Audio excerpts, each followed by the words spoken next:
Hello friends. तो देखिए काफ़ी टाइम से काफ़ी स्टूडेंट्स की लगातार डिमांड हो रही थी। हम लोग ने स्ट्रैटेजी वीडियो में भी बात की थी इस बात की कि आप इस चीज़ को समझें कि क्वेश्चंस ज़्यादा अटेम्प्ट करने होंगे आपको, ठीक है। और अब धीरे धीरे आप देखेंगे तो क्वेश्चंस वैसे नहीं होंगे कि डायरेक्ट एनसीईआरटी से स्टैंडर्ड बुक से क्वेश्चंस आए। डेफिनेटली आएंगे, इसमें भी अगर हम देखें तो आए हैं क्वेश्चंस, लेकिन कुछ क्वेश्चंस होंगे जो नॉन ट्रेडिशनल होंगे। उन्हें किस तरह से टैकल करना है इस वीडियो में हम देखेंगे। सेकेंड, कि कुछ क्वेश्चंस होंगे जो एनसीईआरटी से होंगे, अब सब कुछ याद नहीं रखा जा सकता, तो उस समय किस तरह से थॉट प्रोसेस वर्क करनी चाहिए इस पर हम बात करेंगे। और अगर आप देखें, थोड़ा सा इस चीज़ को समझने की कोशिश करें तो सीएसई को आप देख सकते हैं। सीएसई में जो है काफ़ी स्टूडेंट को 30-35 मैक्सिमम जो क्लियर करते हैं उन्हें आती हैं, बट फिर भी वो क्लियर कर पाते हैं। क्यों? क्योंकि उनको अप्रोच होता है। तो इस वीडियो में बेसिकली हमारा मोटिव भी यही है कि हम इसमें अप्रोच की बात करें, एलिमिनेशन की बात करें, किस तरह से हम एलिमिनेट करेंगे ऑप्शंस को, किस तरह से हम अपने अटेम्प्ट को बढ़ा सकते हैं। और मैं बेसिकली तुक्का मारने के लिए नहीं कह रहा, थोड़ा सा लॉजिकल गैसेस की जो बात करते हैं उसी पे हम फोकस करेंगे। एलिमिनेशन, हिंट्स, प्रीरिक्विजिट, नॉलेज, सभी पर चर्चा करेंगे। हो सकता है कुछ स्टूडेंट्स को ये वीडियो उतना बेनिफिशियल ना लगे, उन्हें लगे कि क्या बता रहे हैं, तो आपको इस वीडियो को देखने की ज़रूरत नहीं है, आप स्किप कर सकते हैं, ठीक है। जैसे इसमें तो जैसे हम स्टार्ट करेंगे, आज ये 2022 का ही पेपर है आपका, सेट ए ही हम लोगों ने लिया है, ठीक है, सेट ए है ये। तो आप देख सकते हैं जैसे ये मैथ्स के हैं, तो मैथ्स के क्वेश्चन हम जैसे एक साथ ले लेंगे, बिकॉज मैथ्स के क्वेश्चन में बहुत सारे में होता है कि डायरेक्ट आप देखेंगे ना ऑप्शंस, तो ऑप्शन से ही लगा लेंगे, ठीक है। और ज़्यादा मतलब कुछ करने की ज़रूरत पड़ती नहीं है, तो आप इजीली मतलब लगा सकते हैं बहुत सारे। तो सिर्फ ऑप्शन देखा और ये, तो इसीलिए हम लोग एक साथ सारे कर लेंगे मैथ्स वाले, ठीक है। इससे हम बेसिकली जीएस पास से स्टार्ट करेंगे। इसमें तो जैसे इस वाले पार्ट में तो स्टार्टिंग में जैसे एनसीईआरटी के क्वेश्चंस हैं तो उतने ज़्यादा आपको देखने को ना मिले, लेकिन जब नेक्स्ट सेशंस आप देखेंगे जहाँ पर अनट्रेडिशनल क्वेश्चंस आएंगे, नॉन ट्रेडिशनल क्वेश्चंस आएंगे जो एनसीईआरटी से नहीं हो, उनमें ये इस तरह के अप्रोचेज, एलिमिनेशन काफ़ी वर्क करते हैं। तो सभी पे हम चर्चा करेंगे। थोड़ा सा आपको सपोर्ट दिखाने की ज़रूरत है। अगर आप सपोर्ट दिखाएंगे तो we will complete this series, ठीक है। जितने साल के आप बोलेंगे उतने करवा देंगे आपको। तो अगर आप थोड़ा सपोर्ट दिखाएं, थोड़ा सा वीडियो को शेयर करें दोस्तों के साथ, वीडियो अच्छे लग रहे हैं लाइक करें, आप जो कमेंट्स हैं वो दें। और अगर आप फॉलो कर रहे हैं तो डेफिनेटली कमेंट में बताएं कि sir we are following it, हमें ये सही लग रहा है, इस टाइप से, ठीक है। तो अगर आप करते हैं तो डेफिनेटली वी विल कंटिन्यू, इसमें हम करेंगे क्वेश्चंस, देखते हैं कितने तक हो पाते, फिर हम नेक्स्ट सेशन में करेंगे, ठीक है। तो बेसिकली हम स्टार्ट करते हैं इसको, थोड़ा सा सपोर्ट दिखाएं, वी विल डू। और ये काफ़ी ज़्यादा आपको देखने के लिए मिलेगा कि जो अनएक्सपेक्टेड वीडियो आपके लिए हो सकता है। जैसे इस सेशन में तो नहीं, आगे जो क्योंकि अच्छे क्वेश्चंस आएंगे, तो अभी तो थोड़े से क्या कि बेसिक्स हैं, साइंस वाले क्वेश्चन ज़्यादा हैं, तो उतने ज़्यादा मतलब आपको इंटरेस्टिंग ना लगे, बट फिर भी मतलब आपको इंटरेस्टिंग लगेगा, थोड़ा सा देखेंगे आप अप्रोच ये सब। तो आगे जो नॉन ट्रेडिशनल वाले क्वेश्चंस आएंगे जो थोड़े से हट के आए थे, इसमें भी जैसे 2-4 हैं तो वो देख लेंगे आप, तो आपको आइडिया लग जाएगा, ठीक है। तो हम स्टार्ट करते हैं, सोर्सेस से सारी बात करेंगे और साथ साथ अप्रोच की बात करेंगे, ठीक है। जैसे 6 नंबर क्वेश्चन है, ट्रफ एंड रिज आर, ये पूछा गया था। तो ये भी बेसिकली एनसीईआरटी बेस्ड क्वेश्चन है, एनसीईआरटी में इसका है। अगर आप देखिए क्लास 9th ज्योग्राफी में पेज नंबर 30 पे दिया हुआ है, ठीक है। बट फिर भी मान लेते हैं नहीं पता है, ठीक है, ज़्यादा कुछ नहीं पता, थोड़ी बहुत चीज़ें पता हैं तो हो सकती हैं। किस तरह से होता, मैं इसको आपको थोड़ा समझाने की कोशिश करता हूँ कि when we are talking about trough and ridge, अगर आप ऑप्शंस देखेंगे, elongated area, low pressure, high pressure की बात कही गई। Elongated area, low pressure, high pressure, then elongated area, high pressure, low pressure. यानी आपको क्लियर ये हो जाना चाहिए कि ये 2 वर्ड्स अगर दिए हैं ना, तो इनमें एक तो हाई होना है, एक लो होना है, दोनों ही लो या दोनों ही हाई नहीं होंगे। Can we eliminate option B and C? आसानी से हम एलिमिनेट कर सकते हैं। अगर ये ट्रफ एंड रिज दिया हुआ है तो इससे आपको इतना तो आइडिया लग जाना चाहिए कि अगर 2 वर्ड्स दिए गए हैं तो इसका मतलब है कि दोनों डिफरेंट है, एक लो प्रेशर हो सकता है, एक हाई प्रेशर। तो या तो आंसर ए हो जाए या आंसर डी हो जाए, लेकिन बी सी नहीं होगा, थोड़ा सा एक्सपेक्टेड है इतना, ठीक है। दोनों मतलब बेसिकली अलग होंगे। अब अगर आप बात करें जैसे रिज, तो अगर आपने थोड़ा बहुत पढ़ा हो तो आपको आइडिया लगना चाहिए कि सर रिज हाई प्रेशर से ही रिलेटेड हो, थोड़ा सा अगर इस तरह का सेंस आपको बने तो। नहीं बने, एक और आपको अगर तरीका हो, जैसे अगर आपने आईटी सीजेट कहीं पढ़ा हो तो आपको पता होना चाहिए आईटी सीजेट को बेसिकली ट्रफ, लो ट्रफ, इस टाइप से डिनोट किया जाता है। तो उस बेसिस पे आप देख सकते हैं, या आईटी सीजेट को ट्रफ के रूप में बताया जाता है, इंटर ट्रॉपिकल कन्वर्जेंस जोन, इसे ट्रफ बताया जाता है। और आईटी सीजेट क्या होता है? एक एरिया जो कि बेसिकली लो प्रेशर एरिया होता है। कौन सा एरिया होता है, लो प्रेशर एरिया होता है। तो उस बेसिस पर अगर आप देखें तो low pressure then high pressure, तो ए होने के चांसेस बढ़ जाती हैं, ठीक है। तो लो प्रेशर हाई प्रेशर थोड़ा इस तरह से भी कोनेटेट करते हैं कि रिज जो है वो हाई प्रेशर के लिए बेसिकली होता है। तो उस बेसिस इतना नहीं भी कर पाते तो भी तो 50-50% हो ही गए थे आपके लिए, और ए एंड डी फिर भी। और इस तरह का होना तो डी तो थोड़ा सा मतलब स्किप करना चाहिए, कोशिश ये करना चाहिए ए, अगर जैसे ए डी में कन्फ्यूजन है ए कर रहे, मान लो बी एंड डी में कन्फ्यूजन हो तो बी कर लो, ठीक है। तो मतलब ये तरीका है, बाकी आप अपने अनुसार सोच सकते हैं। तो देखिए काफ़ी हिंट्स हैं, आप आसानी से ए पे पहुंच सकते थे, मतलब कुछ भी थोड़ा बहुत अगर नॉलेज होता तो हो जाता। नेक्स्ट क्वेश्चन देखते हैं। नेक्स्ट क्वेश्चन बेसिकली 7th अगर देखें, इसका सोर्स बेसिकली एग्जैक्ट नहीं मिला, बट क्वेश्चन में बिल्कुल दम नहीं है अगर आप थोड़ा सा भी कॉमन सेंस लगाएं। तो क्या कह रहा है, the boundary layer of the forest at which energy exchange occur and some insolation is returned directly to the, यानी कि अगर मैं यहाँ पर एक लैंड बना दूँ, इस पर ये बेसिकली मैं फॉरेस्ट बना दूँ, तो ये बेसिकली किसी एक बाउंड्री लेयर की बात कर रहा है। हमसे ये जानना चाह रहा है कि ये बाउंड्री लेयर कौन सी है जहाँ से बेसिकली इंसोलेशन आए और रिटर्न हो जाए। कुछ इस प्रकार के बाउंड्री लेयर की बात कही जा रही है, यानी कोई बाउंड्री यहाँ पर होगी, हमें उसका नाम नहीं पता, we don't know the name of this boundary, but कुछ इस प्रकार का बाउंड्री है जहाँ से एनर्जी एक्सचेंज, इंसोलेशन, ये सारी चीज़ें जो होती हैं वो रिटर्न होती हैं। तो वो बाउंड्री कौन सी है, इसकी बात कही है। देखिए पहला ऑप्शन क्या है, फॉरेस्ट फ्लोर। क्या ये फॉरेस्ट फ्लोर हो सकता है? सर फॉरेस्ट फ्लोर तो नीचे होगा, तो क्या ये बाउंड्री को हम फॉरेस्ट फ्लोर तो नहीं कह सकते, ठीक है। फॉरेस्ट टेरिस वेरिस होता तो कुछ बात, तो फ्लोर नहीं होगा, तो option 1 is eliminated. Then forest soil की अगर बात करें तो ये भी तो बेसिकली आपका बॉटम में ही होगा, तो फॉरेस्ट सॉइल भी लग रहा है कि नहीं होगा, बिकॉज फॉरेस्ट सॉइल कैसे हो सकता है, जब नीचे है तो डेफिनेटली फॉरेस्ट सॉइल नहीं हो सकता। अगर हम फॉरेस्ट लिटर की बात करें, अगर आपको पता हो लिटर भी बेसिकली यहीं पर होती है, जो ये लीव्स होती हैं ये सारे, या नॉन ऑर्गेनिक मैटर, ये सारी जो चीज़ें होती हैं उसको हम लोग लिटर कहते हैं। ऐसे भी आपने बेसिक अगर आपको नॉलेज हो तो लिटर, गार्बेज, इस तरह का कूड़ा, इस टाइप को चीज़ों को बोला जाता है, नॉन ऑर्गेनिक इस टाइप के कंपाउंड। तो लिटर भी बेसिकली कहाँ होगा, ग्राउंड पे होगा, तो ये भी नहीं हो सकता। लेकिन जब हम फॉरेस्ट कैनोपी की बात करते हैं, बहुत ही ज़्यादा सेंस लगता है कैनोपी, छत, इस टाइप से, तो कैनोपी होने के चांसेस बहुत ज़्यादा है, और इसका करेक्ट आंसर भी जो है वो हमारा फॉरेस्ट कैनोपी ही होगा। यानी अगर हम इस तरह से थोड़ा सा इसको समझने की कोशिश करें, सर बाउंड्री लेयर की बात कही जा रही है जहाँ से इंसोलेशन रिटर्न होता है, एनर्जी एक्सचेंज होती है, वो कौन सा हो सकता है, तो सर फॉरेस्ट कैनोपी बहुत ही सही लग रहा है। तो इस बेसिस पे, यानी इसके लिए उतनी नॉलेज की ज़रूरत नहीं है। 6th वाले क्वेश्चन के लिए थोड़ी सी नॉलेज की ज़रूरत है, अगर थोड़ा आइडिया भी लगा ले तो भी 50-50। यहाँ तो डायरेक्ट ये 100% श्योर वाला क्वेश्चन है, वहाँ पर तो थोड़ा 50-50 हो जा रहा था, लेकिन यहाँ तो 100% श्योर है ये आंसर। नेक्स्ट आ जाते हैं, यहाँ पर अगर हम देखें क्वेश्चन पूछा है कि the organisms that prefer high salt concentration habitat. जैसे ही मैं यहाँ पे हेलो देखूंगा, मैं आगे ऑप्शंस को नहीं पढ़ूंगा, because hello is basically linked with the, वैसे देखिए ये एनसीईआरटी बेस्ड क्वेश्चन है, एनसीईआरटी में आपको देखने के लिए मिल जाएगा, लेकिन 11th की एनसीईआरटी कोई नहीं पढ़ता और पढ़ने की ज़रूरत भी नहीं है। सिंपल आप हेलो यहाँ से लगा सकते थे, ये भी 100% श्योर कैटेगरी वाला क्वेश्चन है, पता हो ना पता हो दैट डजेंट मैटर, हेलो यहाँ से आप आसानी से लगा सकते थे, हेलो जहाँ भी आ जाए सॉल्ट आ जाए, ठीक है। ये सारी चीज़ें ना थोड़ी बहुत पता होनी चाहिए, जैसे जेर, ज़ेरोफाइट इस टाइप से होता है जेर, तो ये जो है वो डेजर्ट, ये सब से रिलेटेड होता है, ठीक है। डेजर्ट, हाइड्रो आ जाए वाटर से रिलेटेड, ये सब बेसिक चीज़ें थोड़ी थोड़ी पता हो तो, जैसे कि अगर आप लोग तो सीएससी की नहीं करते हो, सीओसी में अगर देखेंगे ना, जैसे बायो प्लस टर्म, बायो से रिलेटेड काफ़ी टर्म से रिलेटेड क्वेश्चंस आते हैं। जब भी बायो आते हैं ना तो स्टेटमेंट में आप ढूंढे कि कौन सी जो है वो नॉन ऑर्गेनिक कही गई है, नॉन ऑर्गेनिक जहाँ भी होगी ना उसको एलिमिनेट कर देते हैं, बिकॉज बायो है तो ऑर्गेनिक होना चाहिए, तो उस बेसिस पर आप बहुत सारे क्वेश्चंस को कर लेते हैं, ठीक है।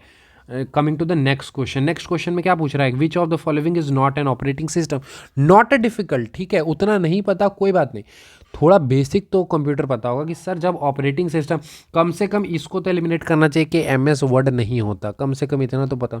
ऑपरेटिंग सिस्टम जैसे देखिए, अगर कॉमन की मैं बात करूँ, वैसे तो ये सारी थोड़े थोड़े कॉमन जैसे हैं पता होने चाहिए, जैसे एमएस वर्ड, लाइनस और आईओएस, इतनी तो 2-3 पता होने चाहिए, तो उस बेसिस पे एलिमिनेट हो जाते हैं। बट मैं तो कह रहा हूँ ये सब अगर ना भी पता, वैसे एमएस वर्ड तो पता ही होगा कम से कम, लाइनस ना भी पता हो तो, लेकिन मैं तो बोल रहा हूँ ये भी ना पता हो, कम से कम एमएस एक्सेल का नाम तो सुना होगा कभी, स्प्रेडशीट ऐसा जैसा कुछ तो देखा होगा कभी स्कूल या कहीं भी, तो ये तो ऑपरेटिंग सिस्टम नहीं होता, ये तो स्प्रेडशीट है, कम से कम इतना से भी लगा लेते। ये भी 100% श्योर वाला क्वेश्चन है, नॉलेज हो ना हो कोई इसकी ज़रूरत नहीं है, एमएस एक्सेल आप आसानी से लगा सकते थे, 100% श्योर क्वेश्चन था। कौन सा ऑपरेटिंग सिस्टम नहीं है, तो एमएस एक्सेल, क्लियर है, बहुत सही। अब आ जाते हैं नेक्स्ट पे। नेक्स्ट है, पूछ रहा है फिर से, not application layer of TCP IP model. TCP IP protocols बोल रहा है कि विच ऑफ द फॉलोइंग प्रोटोकॉल जो है वो टीसीपी आईपी मॉडल। देखिए नहीं पता, ठीक है, डजेंट मैटर उतना, मतलब जैसे ये क्वेश्चन जो है वो आप स्किप भी कर सकते हैं, ठीक है, हर क्वेश्चन बनाने के लिए तो वैसे नहीं होता, ठीक है, बट फिर भी जैसे मैंने जब इस एग्ज़ाम में अटेम्प्ट किया था तो मैं इसके 50-50 तक पहुंच गया था, ऑल दो it went wrong for me, but आप कम से कम 50-50 तक पहुंच सकते थे अगर मैं जैसे सोच रहा था वैसे। जैसे टीसीपी आईपी इस तरह का सोचेंगे, थोड़ा प्रोटोकॉल ऐसे भी दिया हुआ है, प्रोटोकॉल से रिलेटेड कुछ ऐसे होगा। तो यहाँ पर अगर आप देखें ना, एफटीपी फाइल ट्रांसफ़र प्रोटोकॉल होता है, मतलब बेसिक, जैसे मेरे को थोड़ा कंप्यूटर पता है तो HTTP hyper text transfer protocol इस टाइप से कुछ होता है, I don't know, but I was knowing that ये दोनों कुछ हद तक सिमिलर टाइप के कुछ प्रोटोकॉल फॉलो करते हैं, तो उस बेसिस में मैं इसको एलिमिनेट तो कर ही सकता हूँ। अब इसमें यही 2 बच गए थे, तो आई थॉट दैट ये हो सकता है शायद, और मैंने इस पे गया था, but the answer is D. तो उस तरह से आप भी जैसे 50-50 तक तो पहुंच ही सकते थे, ठीक है, कम से कम 50-50 तक इसमें पहुंच जाते, इसमें कोई बहुत बड़ा इशू नहीं था।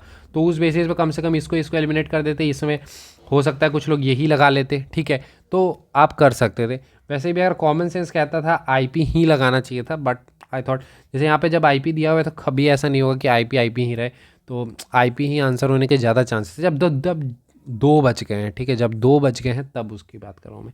फिर भी ठीक है, एक क्वेश्चन स्किप कर सकते थे, डजेंट मैटर, मैं ज़्यादा स्किप वैसे भी नहीं कराऊंगा। 125 क्वेश्चन से आप आराम से 110 तक तो अटैम्प्ट कर ही सकते थे, 100 से 110 के रेंज में, ठीक है, तो ठीक है, मैं पूरा पेपर ही कराऊंगा, टेंशन ना लें, मतलब बहुत ही मैं कम तो स्किप कराऊंगा, मैं तो जैसे 5-6 ही स्किप कराऊंगा वीडियो में, बट आप जैसे 10-12 स्किप कर सकते थे एग्ज़ाम को, कि डिफरेंट होता है। मैं हाँ ये क्लियर कर दूँ कि सर यहाँ पर आसान होता है ये सारी चीज़ें बोलना, लेकिन एग्ज़ाम में डिफ़िकल्ट सिचुएशन होता है, बट एग्ज़ाम में कितना भी डिफ़िकल्ट हो, आप MS एक्सेल वाला गलत नहीं करेंगे, हेलो फाइल्स वाला नहीं करेंगे, फॉरेस्ट कैनोपी वाला नहीं करेंगे, ठीक है। I have also given the examination, ये बात याद रखें, ठीक है। Then coming to the next, यहाँ पे देखिए क्या पूछा है, which of the following semiconductor device that is use to increase the power of the incoming signal by preserving the shape of the original signal, ठीक है, मतलब ये जैसे 12th की फिजिक्स में दिया हुआ है, नहीं भी बताओ ना, जैसे ये बहुत जगह पे दिया हुआ है, ये सारे हैं सोर्सेज, बट नहीं बताओ ना, तो जैसे इसको किस तरह से सही किया जा सकता है, बहुत ही सिंपल है। अगर आप देखें कि सिग्नल को चेंज नहीं करने की बात कही जा रही है, और बेसिकली एम्पलीफायर्स की बात कही जा रही है, इसमें एम्पलीफायर की यहाँ पर बात हो रही है, ठीक है। अगर एम्पलीफिकेशन, एम्पलीफायर इस टाइप से सेंस अगर आपको निकले, जैसे the power of the incoming signal को प्रिजर्व करना है, सेफ एंड ओरिजिनल सिग्नल, तो इसको बेसिकली इंक्रीज़ करने की बात कही गई, यानी एम्पलीफिकेशन की बात कही गई। अगर आपको थोड़ा ही पता हो कि ट्रांजिस्टर जो होता है वो एम्पलीफिकेशन के लिए यूज़ होता है तो आप कर सकते थे। मैं मानता हूँ कि मान लो नहीं पता तो किस तरह सोच सकते थे, कम से कम डायोड अगर बचपन में पढ़ा हो, LED ये सब वाले जहाँ जगह होती है ना, डायोड, वहाँ पर इसको यूज़ किया जाता है। सेमीकंडक्टर डिवाइसेज है, कभी भी आपने डायोड जो है वो एम्पलीफिकेशन के लिए नहीं देखा होगा, या फिर फ्लिप फ्लॉप भी नहीं, और देखेंगे फ्लिप फ्लॉप और रजिस्टर तो एक दूसरे से इंटरलिंक्ड ही हैं, तो फिर भी ठीक है, मतलब तो कम से कम एक डायोड ये सब एलिमिनेट कर सकते थे। ट्रांजिस्टर थोड़ा सा सेंस भी लगाते हैं, ट्रांजिस्टर एम्पलीफायर से सेंस करता है, तो स्किप कर सकते थे, बट मैं तो ये कहूँगा कि इस तरह के क्वेश्चन का अटेम्प्ट कर लेना चाहिए। आ जाते हैं बायो के NCERT बेस्ड क्वेश्चंस पे। तो देखिए ये question basically NCERT based question है, 9th की NCERT में आपको 62 नंबर पेज में मिल जाएगा। बेसिकली सिंपल ही है, उतना कुछ आपको जानने की ज़रूरत नहीं थी, बेसिक पता हो तो हो जाता है। प्रोकारियोट्स और यूकारियोट्स में दिया हुआ है, ठीक है, काफ़ी सारे ऑप्शंस हैं। अगर हम इस चीज़ को देखें, पहले देखें न्यूक्लियोइड दिया है, न्यूक्लियोइड दिया है, और यहाँ पर न्यूक्लियोइड नहीं है, तो न्यूक्लियोइड जब ज़्यादा है, या यहाँ देखें क्रोमेटिन, ठीक है, क्रोमेटिन, जो ऑप्शंस ज़्यादा होते हैं वही आंसर होते हैं, बट ठीक है, इस तरह से नहीं सोचना चाहिए, मतलब ठीक है, अपनी। तो वैसे देखते हैं, तो प्रोकारियोट्स जो होते हैं आपको पता होना चाहिए कि प्रोकारियोट यूकारियोट में बेसिक डिफरेंस तो न्यूक्लियर रीजन वाला ही होता है। प्रोकारियोट प्रिमिटिव, इसमें बेसिकली न्यूक्लियर रीजन जो होता है वो डिफाइन नहीं होता है, तो उसको हम कहते क्या हैं, उसको न्यूक्लियोइड कहते हैं, ठीक है, थोड़ा अगर बेसिक पता हो तो उस बेसिस पर देखेंगे न्यूक्लियोइड यहाँ है, कम से कम 2 एलिमिनेट कर लेते हैं, 50-50 तक पहुँच जाएंगे। बाकी फिर बचता है यूकारियोट, तो क्रोमेटिन होता है। NCERT अगर हमने थोड़ी सी पढ़ी हो तो आपको पता होना चाहिए, क्रोमेटिन होता है, न्यूक्लियस नहीं होता, ठीक है, तो क्रोमेटिन होती है, ठीक है, तो उस बेसिस पे आप आसानी से पहुंच सकते, कम से कम 50-50 तो पहुंच जाते। बाकी जैसे जो मैंने स्टार्टिंग बताया था वो मतलब एक तरीका होता है देखने का, जैसे न्यूक्लियोटाइड न्यूक्लियोटाइड न्यूक्लियोटाइड ज़्यादा है, मतलब क्रोमेटिन क्रोमेटिन ज़्यादा है तो चांसेस होती हैं। बट ठीक है, क्योंकि आप एग्जामिनर की तरह सोचेंगे ना, मतलब उसने जो पेपर सेटर की तरह की, पेपर सेटर ने ऐसा क्यों सेट किया होगा, क्योंकि उनके लिए भी डिफ़िकल्ट होता है। मैं आगे चल के दिखाऊंगा कि किस तरह से पेपर सेटर के रूप में सोचेंगे ना तो आसानी से हो जाता है, मतलब ठीक है। अब जैसे यही क्वेश्चन है, इसमें देखिए पेपर सेटर के रूप में थोड़ा सोचते हैं। जैसे देखिए लाइजोसोम्स है, lysosomes are the sac filled with the digestive enzymes, और ये कह रहा है कि डाइजेस्टिव एंजाइम जो है वो कहाँ बनता है, कहाँ बनता है। तो देखिए सबसे पहले तो डी ऑप्शन को देखते हैं, लाइजोसोम इटसेल्फ, इसको बोलते हैं एग्जाजरेशन, वो जानबूझ के एग्जाजरेट करता है। सर जब ऑप्शंस उनको बनाने की बारी आती है, जब ऑप्शंस बनाने की बारी आती है, तो जब ऑप्शंस नहीं मिलते हैं तो लास्ट में एग्जाजरेशन किया जाता है और कुछ ऐसी ऑप्शंस को फिल करने के लिए दे दिया। लाइसोसोम इटसेल्फ क्यों देंगे, मतलब, और लाइसोसोम देना ही तो लाइसोसोम इटसेल्फ पूरा, मतलब थोड़ा एग्जाजरेट करना, मतलब इस तरह से आप एलिमिनेट कर सकते थे। अब हो सकता है कुछ लोगों को ना समझ आए, बट ठीक है, इस तरह से मतलब एलिमिनेट हो जाता है। मतलब जैसे मैं ही क्वेश्चन सेट करूँगा तो मान लेते हैं मुझे इसका आंसर पता है कि ठीक है रफ एंडोप्लाज्मिक रेटिकुलम होगा। मैं ऑप्शन जब सेट करूँगा ए बी सी में कहीं डाल दूंगा, उसके जब ऑप्शंस में नहीं मिलेंगे कुछ भी तो मैं सोचूंगा ठीक है क्या लाइसोसोम सी डाल देते हैं, तो लाइसोसोम इट सेट डाल दिया थोड़ा कन्फ्यूज़ करने के लिए, बट इसको एग्जाजरेशन बोलते हैं, एलिमिनेट कर सकते हैं। बाकी आप समझ सकते हैं। बाकी देखिए ये दोनों अलाइक है, एक मतलब कॉन्सेप्ट होता है अलाइक वाला, इसी पेपर में मैं 3-4 जगह दिखा दूंगा, टेंशन ना ले। एक आपका लिफ्ट वाला भी अगर आप देखेंगे, एयरक्राफ्ट लिफ्ट वाला, उसमें भी लग जाएगा, काफ़ी जगह लग जाएगा। तो अलाइक जब होती है ना तो वही दोनों में से एक आंसर होती है, ये मतलब कॉमन सेंस है। वैसे एनसीईआरटी बेस्ड क्वेश्चन है, 9th की एनसीईआरटी में दिया हुआ है 64 नंबर में, एक्सपेक्टेड है, पता होना चाहिए। बाकी नहीं पता तो इस तरह से कुछ सोच सकते हो लाइक लाइक करके, तो सोच लेना 50-50 में पहुंच जाओगे। कम से कम 50-50 में नहीं पहुंचोगे 33% में तो पहुंच ही जाओगे। एक को एलिमिनेट कर, कम से कम इतना एलिमिनेट कर लेना। और रफ एंडोप्लाज्मिक रेटिकुलम इसका आंसर होगा, ठीक है, एनसीईआरटी में दिया हुआ है। इसके बाद हम आ जाते हैं कि मेरिस्टेम के बारे में दिया हुआ है, ठीक है, ऑप्शंस देख सकते हैं। अब देखिए वो क्वेश्चंस को आसान किस तरह से किया जाता है। देखिए यहाँ पर डेंस साइटोप्लाज्म दिया है, एलिमिनेट कर दो, डेंस साइटोप्लाज्म दिया है, एलिमिनेट कर दो, इसको ख़त्म कर दो, इसको ख़त्म कर दो। क्वेश्चन तो इतना ही है, ये तो सिर्फ ऐसे ही दिया हुआ है डराने के लिए बड़ा करके कि आप कन्फ्यूज हैं, आप छोड़े क्या है ये वो। फिर अगर आप देखेंगे यहाँ पर थिन वॉल है, यहाँ थिन वॉल है, यहाँ थिन वॉल है, यहाँ थिक वॉल है, तो बहुत लेस चांसेस है कि थिक वॉल वाला आंसर हो। बट फिर भी मैं तो यहाँ पर तुरंत ही इसको ऐसे वैसे तो एलिमिनेट ही कर दूंगा, बट ठीक है हम फिर भी आगे देखेंगे इसको। अब अगर आपने मेरिस्टेम के बारे में पढ़ा हो, एनसीईआरटी में दिया हुआ है, वैसे 9th की एनसीईआरटी में ये एज इट इज़ दिया हुआ है, बट ज़्यादा नहीं पता, कम से कम इतना पता है एपिकल है, लेटरल है, ये सारे के बारे में, थोड़ा इंटरकैलरी है, ये सब के बारे में पता हो तो आपको इतना पता होगा वैक्यूल्स नहीं होते सर इसमें, ठीक है, वैक्यूल्स नहीं होते। तो मतलब एब्सेंस होते थोड़े, कहीं ऐसे मिल गए तो बहुत ही स्मॉल माइन्यूट मिल गए, वैसे नहीं होते हैं।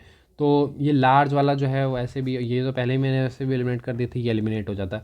तो एब्सेंस वाला ही होगा, और इसमें लार्ज न्यूक्लियाई होता है। वैसे 50-50 तक तो पहुंच ही जाते हैं कम से कम, ठीक है। तो इस तरह से कुछ अगर सोचोगे, वैसे एनसीईआरटी बेस्ड है, मतलब आपको करना चाहिए, तो इस तरह से कुछ सोचते तो थोड़ा सा आसान हो सकता था आप लोग के लिए।